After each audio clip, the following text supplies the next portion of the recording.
Top-ranked survivalists have traveled for 2 days, at last reaching base camp. The thrill of the challenge ahead keeps anticipation coursing through the air. As the sun climbs toward morning, its rays spill over the Hoya Baciu forest, sending sinister shadows spilling out from that boundary into our world. With their own unique abilities and experiences, Ben, Polina, Stan, Lee, and Zach waste no time and go right into preparing for the next day's adventures. They check and recheck their gear and supplies, seeing to it that nothing is overlooked. Each of them has tailored their pack to be ready for whatever challenge they might encounter. Once the producer and crew of the show had been met, and the technical side of the operation gone over, the survivors were informed that they each would receive a satellite phone with GPS. The phones were for emergencies. If any contestant used their phone, they would be eliminated. After the formalities, the contestants gathered around a small bonfire for dinner. They told stories to one another of past survival experiences and the legends surrounding Hoya Baciu. While laughter shared the air with the fire's crackling, there was an undeniable tension in the atmosphere among the contestants. Once the camp has succumbed to the night, the survivalists focus their attention on the camera equipment. Each of them now plays a different role within the group, yet all must document their experiences as a video diary that serves as the benchmark of their struggle. They creep into their tents as night envelops the camp. The oppressive quiet is broken now and then by sounds that don't belong in the woods, realistic enough to be credible, but too strange to attribute to any known forest dweller. When dawn breaks, a helicopter buzzes overhead. Each of the contestants get picked up and dropped off, one by one, into the almost heart of the deep woods. They must now use their wits, as well as whatever tools they have in hand, to survive the longest until one remains. Ben descends into a thick underbrush, the forest's murmurs appearing to tail him. He draws in a deep breath, readies his camera, and slowly, deliberately, begins to map the territory just beyond the thicket's fringe. Polina stands close to a small, murky pond. With practiced motion, she pulls her camera from the depths of her bag and clicks it to life, while her other senses heighten and narrow to the pond's edge. The immediate area seems safe enough, but she can't shake the feeling that she needs to keep watch as she works. The helicopter hovers in place as Stan exits, the sudden rush of air blowing through the forest that has swallowed him up. The trees, tall and imposing, seem to whisper amongst themselves, their tops conversing thoughtfully high above. Stan hardly pauses at the edge of the clearing as he trots toward the maze of timber just ahead. He doesn't even murmur a prayer to the pine-scented quarry god for protection. His one and only prayer is to outdo everyone else in the backcountry survival stakes. Near a rugged rock formation, Lee gets out of the chopper. The thick overhead greenery shrouds him in an almost surreal shadowy reprieve. He takes several moments of stillness to gather his thoughts before plunging into the found moment that is his next shot. He lifts his camera to his eye, frames the shot, and starts recording his surroundings. Zach touches down in a depression, soft, damp earth cradling him. He pauses a heartbeat to reorient himself, to ensure his beloved camera is operational, and then he sets forth into the not-so-well-known. Every survivalist encounters specific problems, and that all boils down to the individual. The challenges vary and seem to come from nowhere. You might be forced to confront some issues that you've never dealt with before, and you might tackle them in ways that would surprise even you. With each day that passes, the seclusion starts to wear on them. They've always attributed their ability to deal with such obstacles, but now they're not so sure. As they sit in the silence that has become their normal, they still can't shake the feeling that something else is there with them. While the survivalists march toward victory, they are also marching toward the inevitable test of their mental stamina and grit. The survivalists exist on the edge of modern civilization. Their world is one of bizarre trials and tribulations. Their story unfolds in the Hoya Baciu forest, where survivalism is taken to new heights. Ultimately, only a single individual will remain standing, demonstrating not only the ability to survive, but also the capacity to confront the lethal unknowns of the most perilous and ghost-infested forest on the planet. Their trek will test them. It will be as much a confrontation with death as a fight for life. The crew's apprehension deepened with the passing of each week. The forest was a muffled tomb, amplifying the crew's unease. They had had no contact with the survivalists for 3 weeks now. Static crackled over the radios. There was no word from the living. On one particular night, a member of the crew thought he heard screams coming from somewhere far away, a hair-raising sound that ricocheted through the darkness. He dismissed it, attributing it to the forest's infamous folklore and his personal penchant for over-imagining. With worry etched around his eyes, the producer met with his team. "We need to check on them," he said, his voice pregnant with the emotions of a man who really does care. It was a welcome change from the usual business-focused talks that the team had with him. The team, armed with flashlights and scant provisions, pressed into the woods, their base camp a fading memory. The forest conspired to swallow them completely, the shadows playing with deadly intent. The search stretched on, becoming more and more futile as time went by. The forest had become a thing of mystery, absorbing their voices as well as their exertions. Still, they didn't give up. They continued looking for some sign that might indicate where the survivalists had gone. The deep silence was like a weight on the crew. They could almost feel it pressing down on them. They knew that the forest was famous for being odd and its many strange occurrences, so they were already on edge. But the stillness, there was nothing like it. Crew members were losing hope quickly. Morale was dwindling. The resolve of the producer never faltered. "We continue our search," he insisted, though the clouds of doubt began to gather around him. Their search seemed to go nowhere, and it felt to him as if the forest were mocking them. As evening descended, the oppressive darkness draped over the wood. The only thing breaking the gloom was the crew's few flashlights. They offered no real comfort. Along with the tattered words of the thin man, their beams seemed to mock. The feeling of being watched wouldn't leave the producer. The confidence had drained from the crew. They huddled together, fear carving them into a tight bunch. What had happened to their survivalists? They came back to base camp, beaten and upset. The burden of their loss was heavy, the future of the survivalists an unsolved puzzle, an endless fright. The crew of the reality show had a real-life nightmare on their hands. The Hoya Baciu forest is known for its eerie and frightening qualities, and the crew was unable to uncover the forest's well-kept secrets. They came away from the experience with nothing but the remains of a few chilling memories and a slew of bewildering questions. Tension fills the air at base camp. The director of the production faces an excruciating decision. He must choose between two paths, both of which could lead to disaster. One way is to continue the search with the resources of the production team. The other is to bring in the professionals, mountain sheriffs and trained search and rescue volunteers, to undertake a formal mission to find the missing contestants. The forest is quiet. It is only occasionally that the sounds of nature break through the stillness. The search teams have been silent. They have worked steadily, but with neither haste nor hope. Yet the contestants have been in the place where the teams now work for far longer. The crew shares a feeling of dread that's been growing since they first came aboard. They whisper among themselves in the shadows, trying to make sense of what could possibly be going on. They know they're not alone. The lead investigator comes back looking serious and tells the team that nothing was found.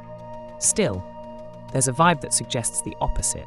Someone knows something, and the team is left to wonder what it is.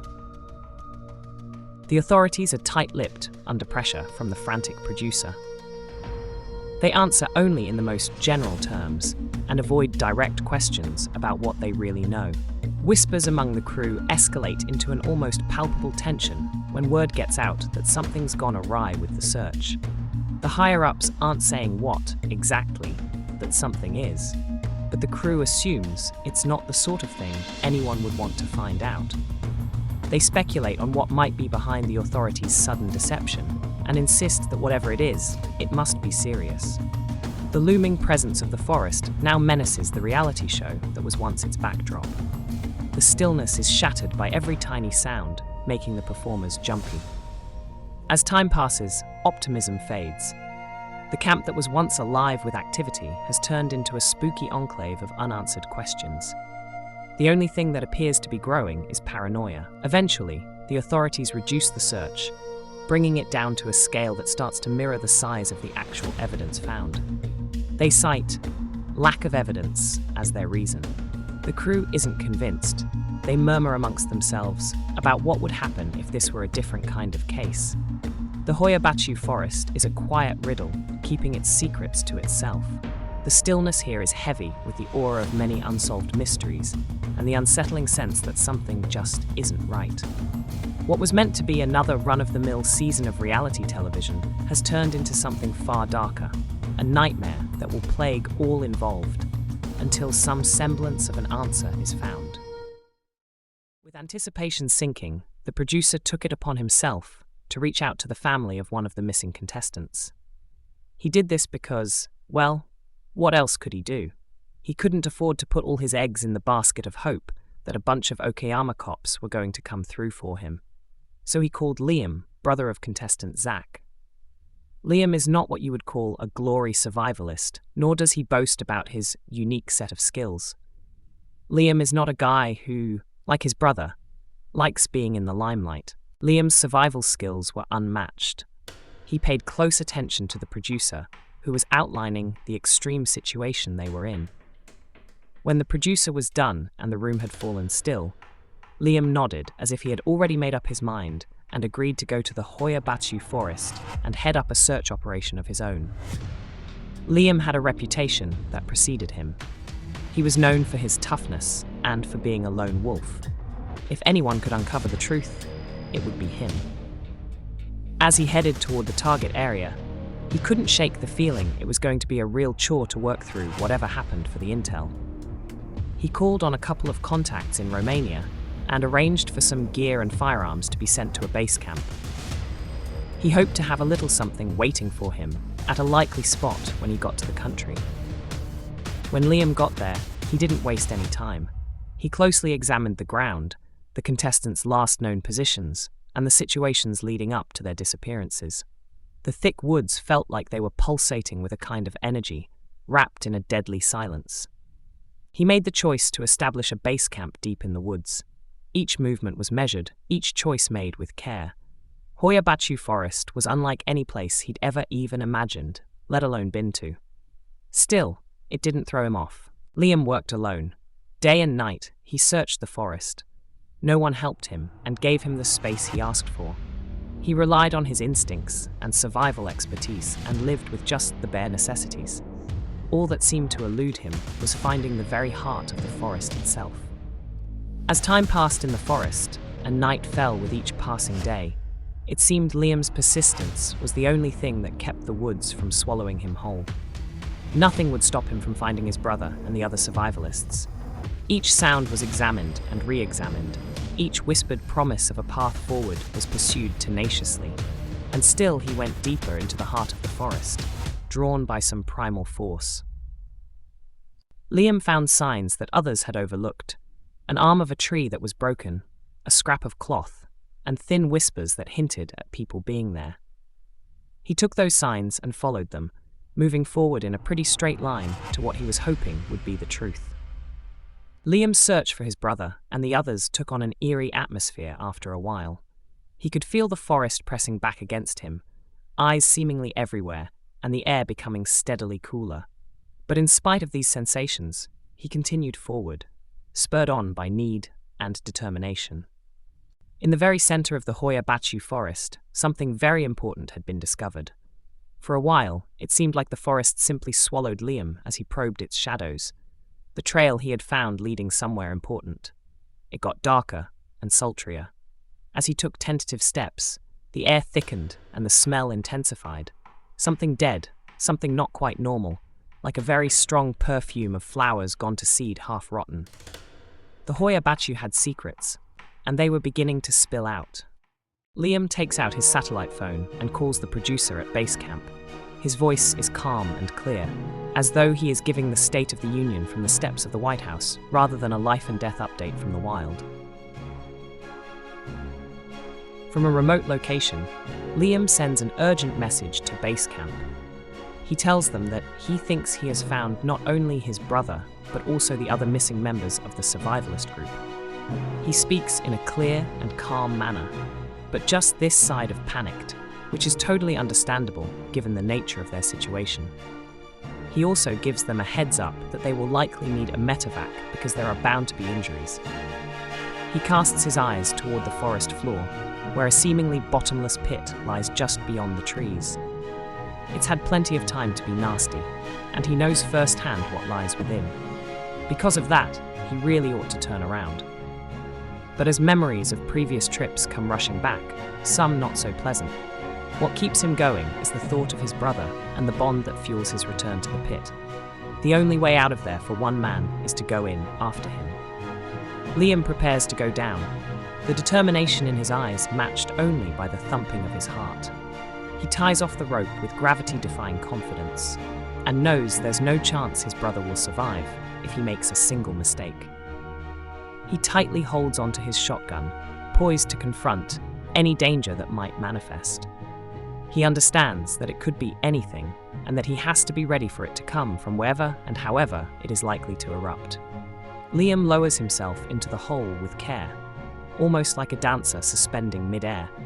He is tension personified, the very model of someone who takes their life in their hands at that moment. The ambient noise of the wilderness around him is dwarfed by the sounds of nature that Liam doesn't ordinarily listen to. His gear creaks in a steady rhythm that somehow disguises the danger it puts him and the mission in. Not that there is any kind of silence anyway, with all these bugs buzzing around. When Liam crashes to the cave floor, the overpowering smell of rotting organic matter hits him like a brick wall. The air is almost intoxicating in its thickness, and as the noxious fumes claw at his nose and mouth, his anxiety ratchets up several notches. What kind of a being would choose this as a lair? The terrifying tableau nearly paralyzes Liam with dread. Should he turn back now? Each step feels like a step into the unknown, with the silence ready to swallow him whole. The webbing might even be a sign that he's walked into something truly primal, if he found a way to not look at the blood. With a flashlight in hand, Liam moves forward cautiously. He meticulously scans his surroundings. He takes in every shadow and flicker of light that could be mere tricks for playing on his mind, warnings to just remain vigilant and alert. A slender corridor takes him further into the cave. It seems to go on forever, and each of his steps sounds like a portent of doom as the light of his flashlight barely reaches the darkness in front of him. The tunnel is so narrow, he could nearly touch both sides. The air is close and damp, pressing against his skin and smelling faintly of mold. What Liam saw was enough to send chills down anyone's spine. Human and animal forms bound in the webbing of a gigantic spider. They were not dead. He could see their chests rising and falling in the quiet struggle of life. Their forms hung from the ceiling like macabre decorations. Vacant eyes stared off into space. Would those eyes plead for help if they had life to them? The appalling reality hits Liam as he sees the shapes in the goo. They are the forms of the missing survivalist. His chest constricts at the sight, but there is no time to mourn. The grieving must wait. Liam doesn't have time for fear. His unwavering drive to save his brother propels him forward, into the dark, shallow cave that looks more like a mouth ready to swallow him whole. The cave might as well be a bottomless pit, for it threatens to take him into the very earth and to the very depths of nothingness. But nothingness has no hold on Liam. Liam forms a plan, taking a rapid appraisal of the situation. He understands that freeing the hostages from their silken prisons must be done with utmost care and precision, if it is to be done at all, and that he can't afford to let the giant spider know he's there. Liam's hands are steady as he cuts through the webbing to free the first victim. The work goes slowly, and each of his movements feels like it lasts for a long time, but he doesn't lose his concentration. He knows that the webbing binds another soul, and he has to free that soul without hurting it. As Liam radios up the medevac chopper and the large crew needed to haul out all these people, he urges the film crew to lend a hand, straight and to the point. He knows that these folks are counting on him to be swift and sure, and he doesn't have any time to waste. The dangerous cavern is no place for a rescue, and yet Liam presses on. He can see the light of the entrance and feel the fresh air on his face. But the several narrow, cramped passages between him and that space unfit for the dead are enough to make him doubt his own heart. That heart nearly stopped when he first came upon the grotesque scene inside this cave. A shadow appears, and Liam sees that the cave's terrible creature has come back. The air thickens with anticipation as he readies himself to deal once and for all with the gigantic arachnid. Taking a deep breath, Liam stands in front of the huge spider. Using both his intuition for survival and his bravery, he goes into battle mode of sorts. No one in this calamitous world can afford a half-hearted effort. Inasmuch as his movements are calculated with the end in mind, they are also slick, enabling him to find an opening in the arachnid's defenses, which temporarily fends it off for enough time to secure the escape of everyone. With courage and skill, Liam takes on the creature. Against impossible odds, he successfully injures the spider and makes a small but important opening for their getaway. The last remaining survivor has been rescued, and now it is Liam's turn to seek safety. Even so, he is not free of danger. The other cavern dwellers have been stirred up by the rescue efforts, and are now very much awake and heading for the would-be meal that Liam represent. Liam valiantly tries to face off the other inhabitants of the cavern, but how many can one man hold back? Liam's heart is racing. He doesn't think he will get out of this one alive, but just in the nick of time, a rope is dropped down to him. He grabs it, and with all his strength he holds on while the rescuers pull him to safety. However, there is one final twist in the tale for the famished denizens of the cave. "Suck on this," Liam says to himself, and then he drops enough TNT to kill everything down there and hopefully plugs that nasty hole to hell for good. The sky lights up like the 4th of July, and thousands of giant spiders go up in flames. Liam's brother is now safe, but are things really okay with Hoyabachu Forest? Was this the only spider lair discovered, or are there more lairs that have been kept secret for years? Why do you think that is? Maybe our government is involved in some kind of sinister military scheme, or maybe it is something even more horrifying. You make the call.